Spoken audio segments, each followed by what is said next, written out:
The Little Mermaid. Kitapo lay on the ground, her eyes fixed on the majestic tree towering above her. It stood as a silent witness to the tumultuous events that had just transpired. There was nowhere to hide. Kitapo was exposed to the curious onlookers. The word Njuzu, meaning mermaid in the local language, echoed through the bustling market square.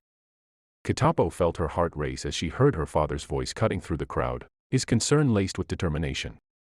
"Grab her hands," he implored, his words filled with a blend of urgency and protection.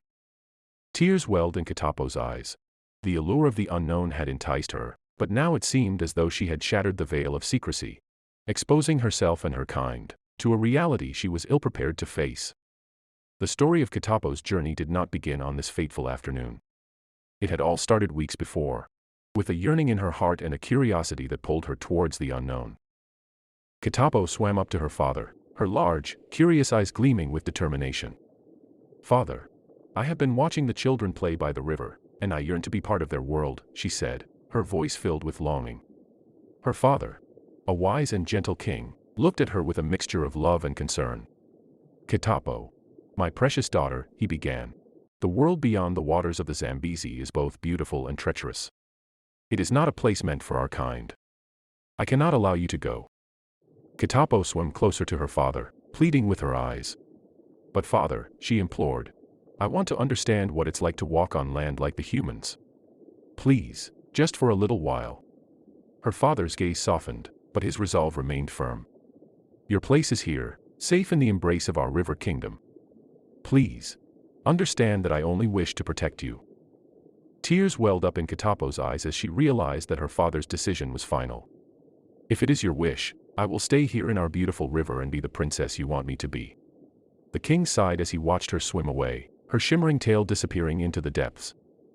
The king approached the healer, Mwamba, a wise and trusted advisor who had served the royal family for generations.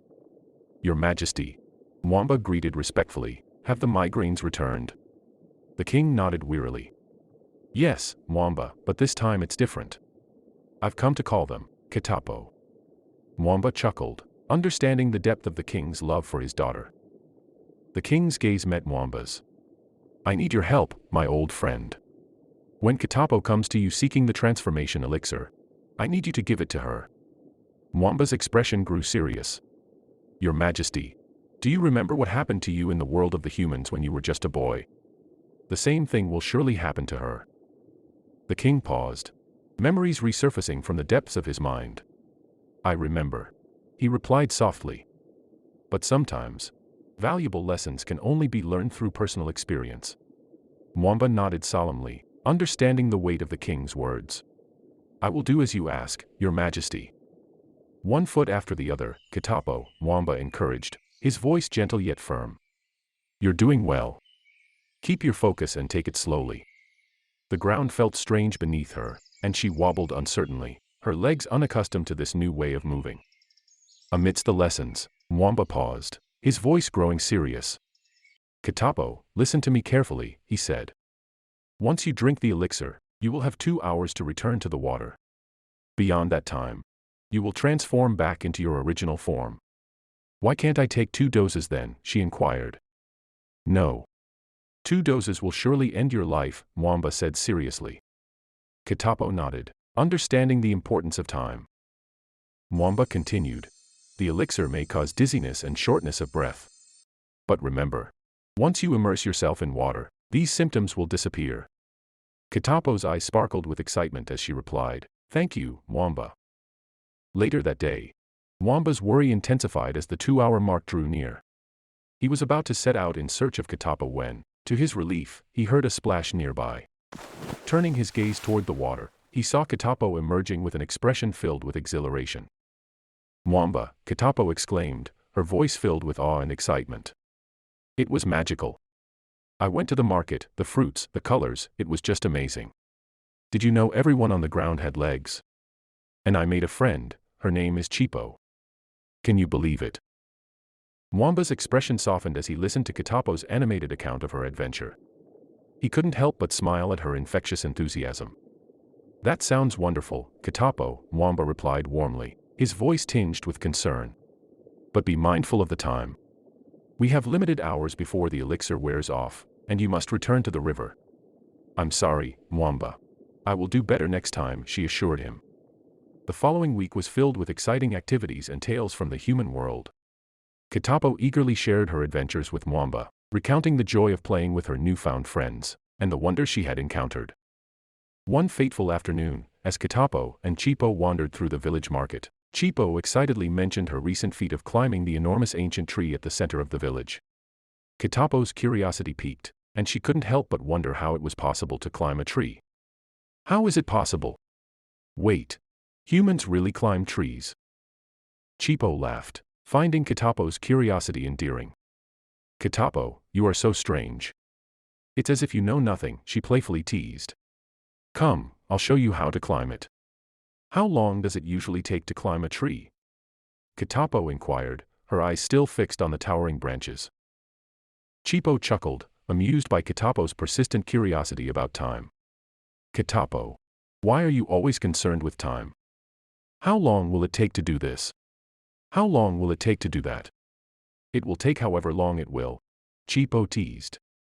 Kitapo joined in the laughter, her spirits lightened by Chipo's playful jest. She glanced at her watch, realizing she still had an hour remaining before she needed to return to the river.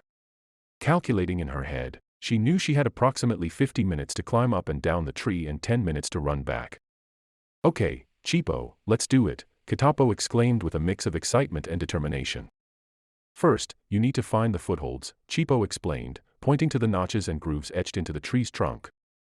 Step on them one by one, finding your balance and grip. As Kitapo ascended, she marveled at the world unfolding before her.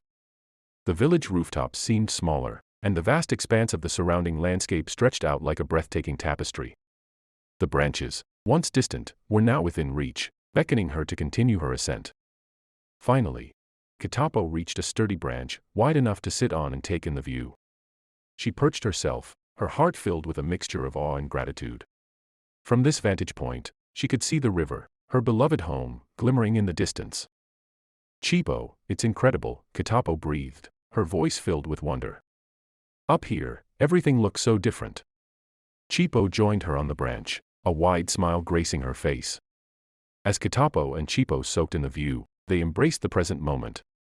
They laughed, shared stories, and reveled in the simple joy of being in nature's embrace. Kitapo panicked as she realized there were only 5 minutes left on her clock. With urgency in her voice, she commanded Chipo to help her descend from the tree immediately. In a state of confusion, Chipo tried to understand the sudden urgency. I can jump, right? Kitapo asked. No, you can't jump, Chipo replied. You'll break both your legs and suffer serious injuries. Kitapo's heart raced as she frantically attempted to descend, struggling more than she did while climbing up. Finally, after much effort, the ground was within reach, but something felt off. She glanced down and was horrified to see her legs transforming back into her mermaid tail. Panic surged through her, and her breathing became erratic. The next thing Kitapo remembered was waking up on the ground, surrounded by villagers who were in a state of panic, calling out to each other to witness this strange occurrence. Tears streamed down her face as she heard two familiar voices, Mwamba and her father, speaking urgently, instructing each other to grab her tail and arms. The villagers watched the scene in awe, not knowing what to make of it. Chipo was left stunned, unable to reconcile her thoughts. The experience had left an indelible mark on Kitapo, instilling a newfound appreciation for her true identity and the importance of being true to herself. Years went by and Kitapo often watched Chipo from a distance every time she visited the river, knowing that they could never be as close as they once were. Chipo, on the other hand, longed to apologize for her role in urging Kitapo to climb the tree. She often lingered at the water's edge, searching the surface, hoping to catch a glimpse of her strange and unique friend. But for now, Kitapo was content to watch the world above from a distance, in the shadows. If you want to discover what happened to Kitapo in the later years, watch our story titled The Bridge and the Mermaid. Also watch Nyami Nyami, the river god, to uncover the secrets of Kitapo's husband. Thank you for watching our story, The Little Mermaid, and we hope you enjoyed it. What lessons did you draw from this story? Share your thoughts with us in the comments below. Don't forget to subscribe and be part of the tribe. Thank you for watching The Tales of the Savannah. We will see you next time, in the Savannah.